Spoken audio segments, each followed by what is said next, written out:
Hello and welcome back to my channel. Today we are discussing Maslow's hierarchy of needs, also known as Maslow's needs hierarchy theory. It is an important topic of motivation that helps managerial levels and teachers and leaders to motivate their employees.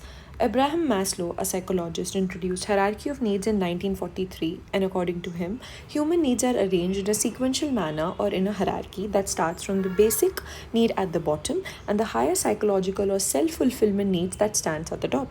He believed that once lower levels are satisfied or needs at the lower levels are satisfied, people naturally move towards the next level or tends to move towards the higher level. These are the five levels of Maslow's hierarchy pyramid. First is the physiological needs, also known as the basic needs, that comprises of food, water, shelter, sleeping, clothing, and without fulfilling these basic needs, you cannot motivate a person or an employee to work towards the goals. And no needs matter if this need is not satisfied. Safety needs or security needs. Once basic needs are met, we look for safety and security, like a stable job, health, financial security, and protection from any sort of a danger. Love and belonging needs. At this level, human craves relationship, human craves friendship and social connections, family, where they also care about the good working environment. So love, care, acceptance becomes important at this stage. Esteem needs.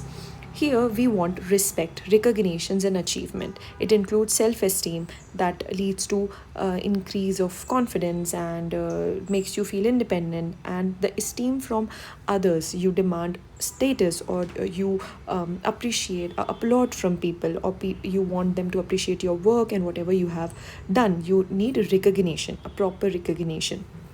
Next is self actualization need, which is the highest level of motivation. Here, the employee or a person realizes his full potential.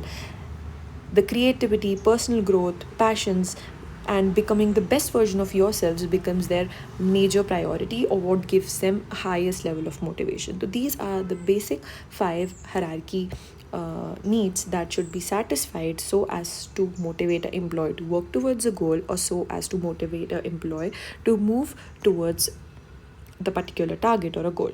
The key points to remember while studying this theory is pyramid goes from basic needs to higher needs. So on the bottom level there would be your basic needs or the cycle or the physiological needs, and on the higher level it will be self esteem needs, or what you call as self actualization needs. And once the basic need is satisfied, you tend to move towards the higher needs.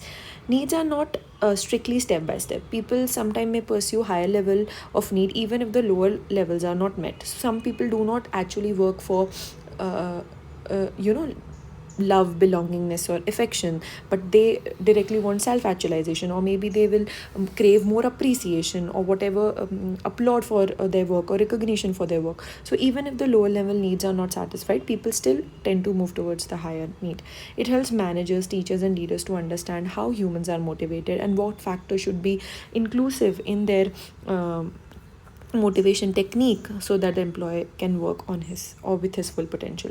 Conclusion is that Maslow's theory explains how human behavior is driven by series of needs, from survival to self-esteem. Yeah, from survival to self-esteem or self-fulfillment. If you imagine it as a pyramid, you start from the bottom and then you climb up to attain self actualization. So, yeah, this is all about Maslow's hierarchy of needs theory. And in the following videos, we'll be discussing more such theories of business organization. So, stay tuned and thanks for watching.